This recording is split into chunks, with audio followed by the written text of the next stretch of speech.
See the governor of Ebonyi State, Governor David Umahi, Your Excellency the Deputy Governor of Ebonyi State, Eric Kelechi Igwe,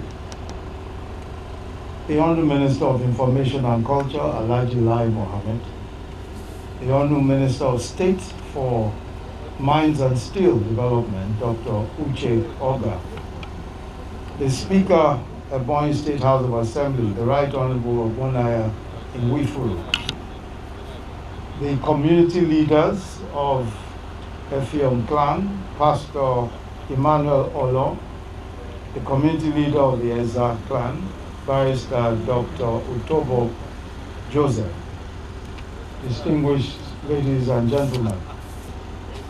First, let me say that I'm here not on my own. I'm here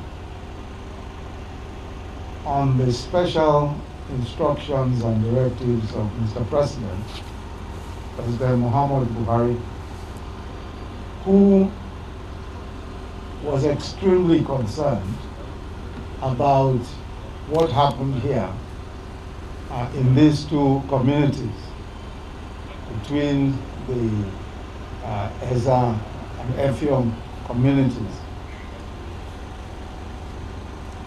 The reason why this was a special concern is because, as you know, there have been these incidents have been repeated, just as the governor has said, time and time again.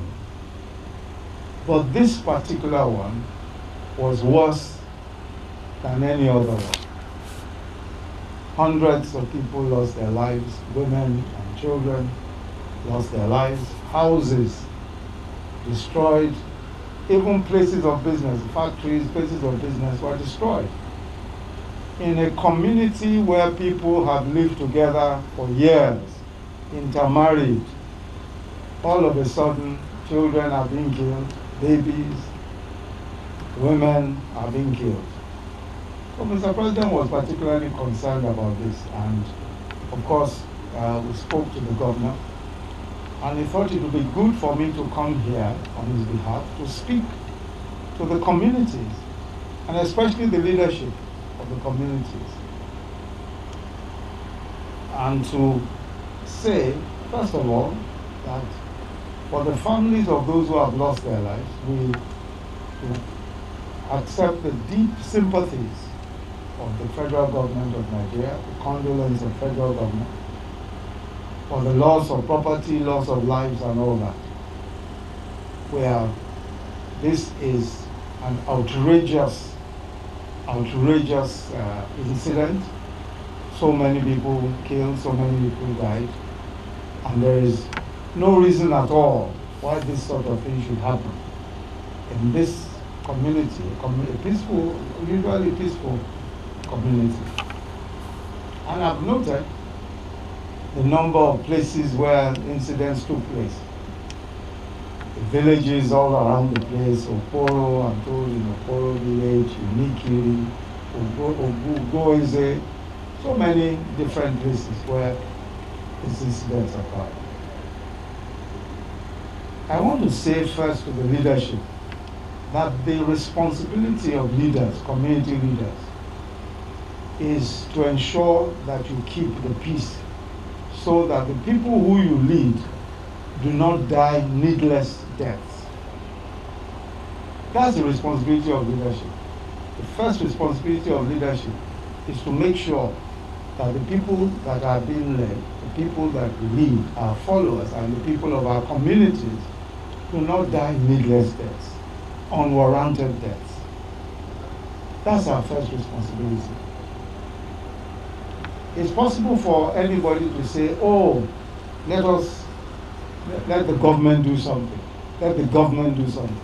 But I want to say that the community leadership must be the first place where responsibility lies. We must do something about peace in our communities. We must do something. Whatever comes from the security that will be provided by federal government, state government, and all that is secondary. We must ensure that we make peace. So for me, I think the very first step is that there must be amongst the community leaders themselves. And I'm very happy at the tone of the presentations that I've heard from the leadership of both communities, because it appears that it's from the tone of what they have said that they are ready to come together to make peace. It is only on that basis that federal government can intervene. Otherwise, it will be a waste of time and resources. If today the federal government says, okay, we are going to give an X amount of money, the next thing, another clash, everything is destroyed. When will it end? So I think the first responsibility is for the community leaders themselves to be able to pledge to make peace in this community. If that is done, then it's easy for everybody to intervene. When this crisis started, we've been talking, the army, the president ensured that the army deployed more units here. Of course, you've heard about what the army commander is doing, the police as well. Yes, we need more men, clearly. But the first line of peace is the community itself and the leadership of the community. As I said to His Excellency the Governor, who, as you've heard from everybody, has done an excellent job of trying to ensure that peace is brought and returned to this place. But I've said to him, yes, we will make sure that we commit to bringing more military and more police, more law enforcement. And whatever we can do about rebuilding the communities, rebuilding houses that have been destroyed, providing succor to those who need it in form of reliefs from NEMA and all that. We will do, the federal government will do its very best. But we must make sure as community leaders that we take responsibility. I also want to join the governor in saying that there is no politics that justifies the death or killing of anybody. Politicians who try and create a crisis and milk the death of others, it's completely irresponsible. That's irresponsibility. There's no excuse for it. It is the duty of leaders, political leaders, to moderate their statements and to make sure that their statements don't worsen matters and create a crisis. So I will join the governor in saying that everybody must be restrained in their comments, must be careful with what we say, so that we don't escalate this crisis and make things worse. I would like to commend everybody, all of you who are here, and the leadership, the community leaders, for the work you have done so far in returning peace to this place.